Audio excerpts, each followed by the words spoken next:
Today, we're adding a twist to classic gingerbread with my Amber Gingerbread Cookie Dough. This dough is rich, cozy, and has a hint of sweetness from maple syrup that takes it to a whole new level.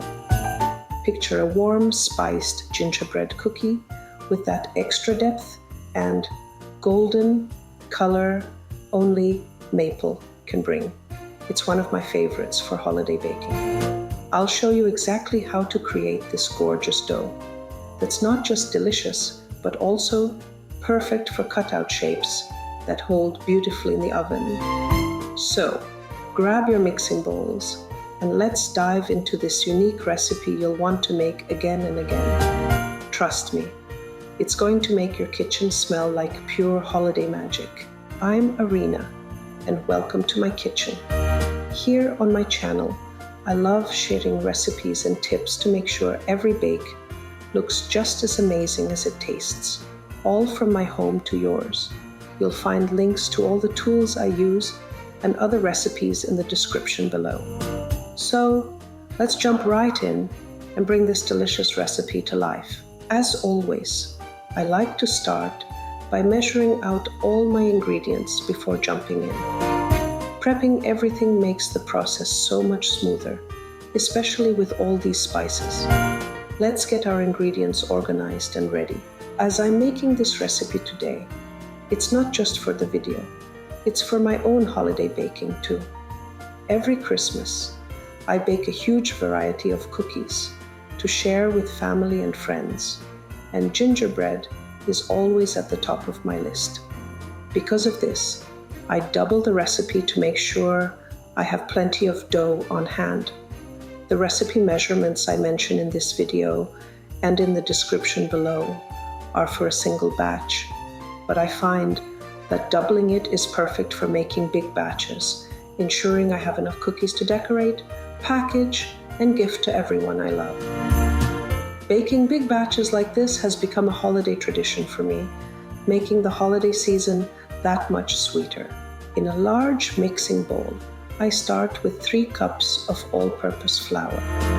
I always spoon and level my flour rather than scooping directly from the bag to avoid packing too much in and making the dough heavy. Then I add 1 teaspoon of ground cinnamon. Cinnamon is a must for gingerbread, adding that signature warmth and aroma that makes these cookies so inviting. Next, 1 teaspoon of ground ginger goes in. Ginger adds a touch of spice and brings depth to the flavor. After that, I add 3/4 of a teaspoon of ground cloves. Cloves are strong, so a little goes a long way, giving the dough a rich, spiced flavor. Then 1/2 teaspoon of ground nutmeg. Nutmeg adds a gentle sweetness and rounds out the spice blend perfectly. For a bit of lift, I add 3/4 of a teaspoon of baking soda, which will help the cookies bake up nicely. Finally, 1/2 teaspoon of salt goes in. Salt is essential here to balance the sweetness and enhance all the warm spices. Once all the dry ingredients are in, I grab a whisk and give everything a good mix until it's fully combined. This step is key to making sure each cookie has that perfect blend of warm spices. The cinnamon, ginger, cloves, and nutmeg need to be evenly distributed so that every bite captures that cozy holiday flavor.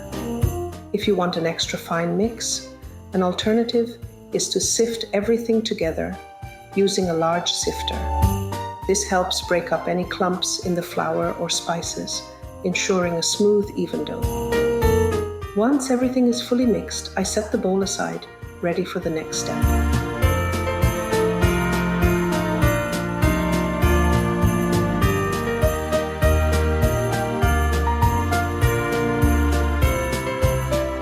In a separate bowl, I start with 1 large egg. I always go with a large egg to ensure the consistency is just right. It keeps the dough balanced and gives it the right texture when it bakes.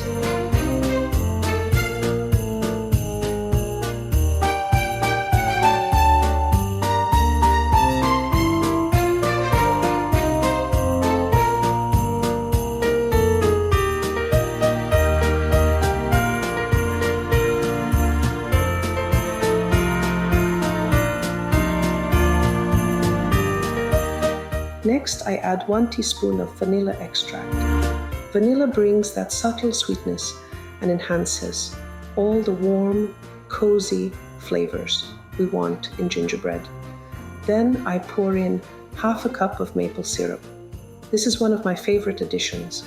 The maple syrup not only gives the dough a beautiful amber color, but also adds a rich sweetness with just a hint of caramel. This is part of what makes this recipe so special and different from traditional gingerbread. I whisk the egg, vanilla, and maple syrup together until smooth and fully combined. Here's a tip. If the ingredients are straight from the fridge, let them warm up a bit first. It makes blending easier and helps everything incorporate smoothly. Once everything is blended, I set this bowl aside, ready to bring it all together. Now that I'm ready to start mixing, I set up my trusty stand mixer. Since I'm making a double batch here for my holiday baking, I'll be using my 7-quart KitchenAid mixer. This mixer is an absolute lifesaver when it comes to larger batches or thicker doughs like gingerbread or this Amber Gingerbread Cookie Dough. With a double batch, the dough gets pretty dense, so I need a mixer that can handle the weight without overheating or struggling. This 7-quart model has the power and capacity to keep everything moving smoothly, which makes holiday baking so much easier. I know a smaller tilt head mixer might be more common, especially for everyday baking. But when it comes to holiday prep, this larger mixer is essential. It has the strength to work through heavier doughs and the space to handle bigger quantities without any issues. I start by fitting it with the paddle attachment, which is perfect for creaming butter and sugar, blending wet ingredients, and gradually mixing in all the dry ingredients for a smooth, even dough. Here's a tip. For thick doughs like this, I always start the mixer on the lowest speed. Jumping straight to a higher speed can send flour and ingredients flying out of the bowl. Not fun. By keeping the speed low and gradually increasing as needed, I let the mixer do its job without overworking it or making a mess. Using a heavy-duty mixer like this one gives me peace of mind during holiday baking, knowing it can handle the volume and give me the perfect texture I want in my cookies. Starting with the butter and sugar, I add 3/4 of a cup of unsalted butter that's been softened to room temperature to the bowl of my stand mixer. Room temperature butter is a must for this step because it blends so much more smoothly, helping us get that light, fluffy texture we want in the dough.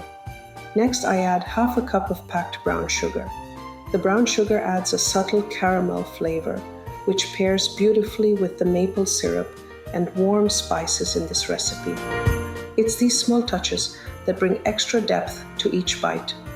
Using the paddle attachment, I start the mixer on low speed, gradually increasing to medium to avoid that classic sugar cloud. No one wants a sugar-dusted kitchen.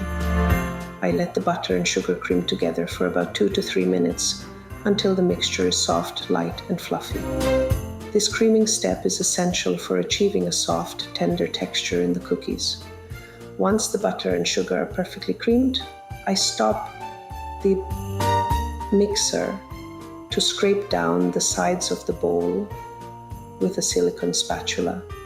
This little step makes sure that every bit of butter and sugar is fully incorporated, creating a smooth, even mixture that's ready for the next ingredients.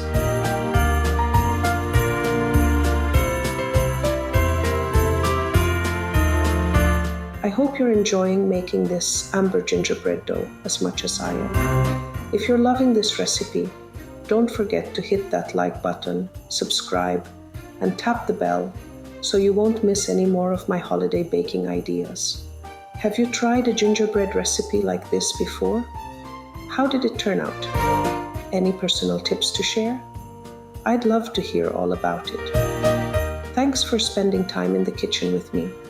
Let's get back to it and finish up this cozy holiday treat.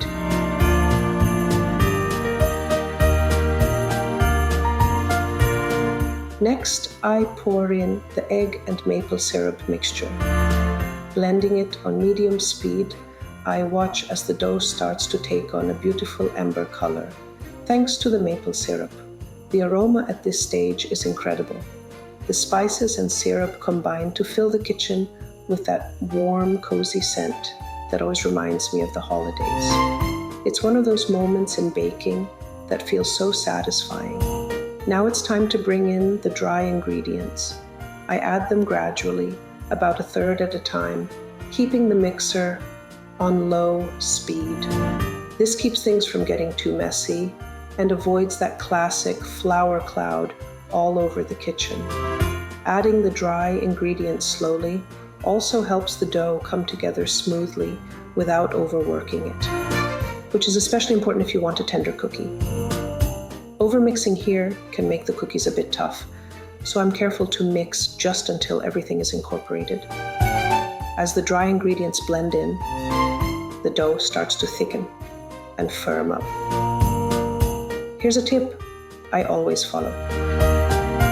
I keep the mixer on the lowest setting to avoid overworking it, especially since I'm working with a double batch. Patience here really pays off, and the dough will get beautifully smooth without putting extra strain on the mixer. By the end, I have a thick, smooth dough that holds together well without being sticky. It's perfect for rolling out and cutting into shapes. As the dry ingredients blend in and the dough thickens, I like to check if the dough has the right consistency before finishing. Here's a little trick. I pinch off a small piece of dough and give it a gentle squeeze. If it holds together smoothly without feeling sticky, it's just right and ready to go. If it feels a bit too sticky or wet, that's a sign it may need just a touch more flour. When adding extra flour, I go slow, just 1 tablespoon at a time. I add a spoonful, blend it in, and check the dough again. This way, I avoid adding too much, which can make the cookies tough or dry. A small addition like this can make all the difference, giving you that perfect smooth dough that's easy to roll out and cut. With this technique, I can make sure the dough is spot on without overdoing it.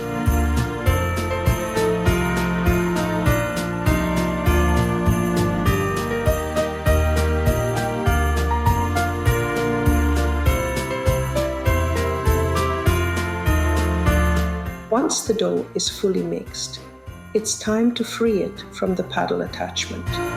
Easier said than done when you're dealing with a thick, sticky gingerbread dough. I use a silicone spatula to scrape down every last bit from the paddle because I'm not letting any of that deliciousness go to waste. Besides, we all know the mixer is not going to clean itself, right? With the dough now freed, I divide it into 2 portions. Using my silicone spatula, I scoop each portion onto a piece of plastic wrap. Here's a tip I always use. Instead of shaping the dough right away, I loosely wrap each portion first, then press it into a flat disc. This keeps my hands clean and makes the dough easier to handle. No sticky fingers. Once the discs are ready, I place them in the refrigerator to chill for at least an hour. This chill time is key. It firms up the dough, making it much easier to roll out and cut into shapes without sticking. If I'm not baking right away, this dough freezes beautifully for up to 3 months. To prep it for the freezer, I wrap each disc in an extra layer of plastic wrap or aluminum foil to prevent freezer burn. Then place them in a freezer-safe zip-top bag. I label each bag with the date and Amber Gingerbread Dough in Sharpie so there's no guessing later. When I'm ready to bake, I just let the discs thaw overnight in the fridge and they're good to go. This little bit of planning ahead keeps my holiday baking organized and stress-free.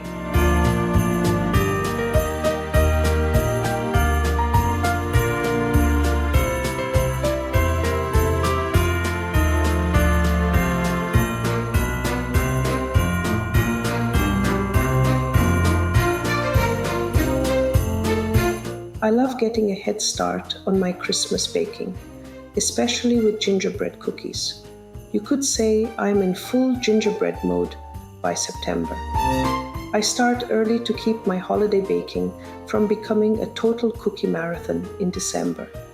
So in September, I whip up batches of dough and freeze them. By October or November, I'm baking up all those cookies and popping them back in the freezer to keep them fresh.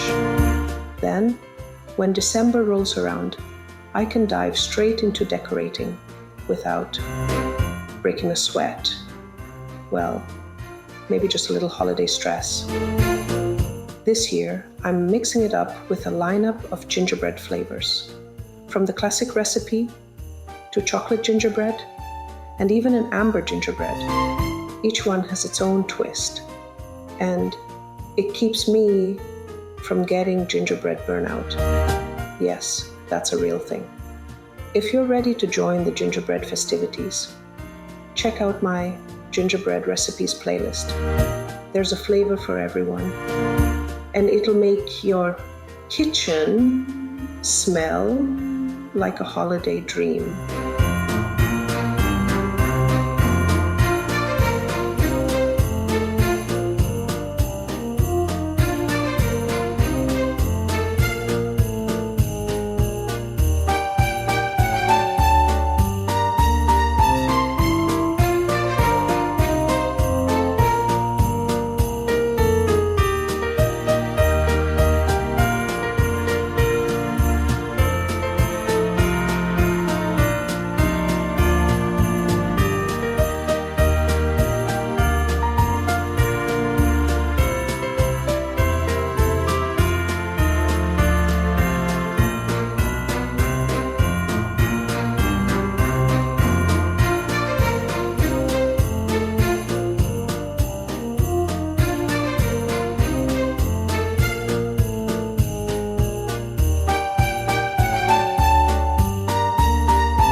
And there you have it. Our Amber Gingerbread Cookie Dough is ready to roll out and bake into festive cookies. This dough has such a lovely color and flavor from the maple syrup, making it a beautiful twist on classic gingerbread. I hope you enjoy making these cookies as much as I do. Thank you so much for joining me in the kitchen. Don't forget to like, subscribe, and tap the bell for more holiday baking inspiration. And if you're looking for decorating tips, check out my video on flooding cookies with royal icing. It's a simple technique that makes cookies look stunning. Happy baking, and see you next time. Let's make this holiday season extra delicious.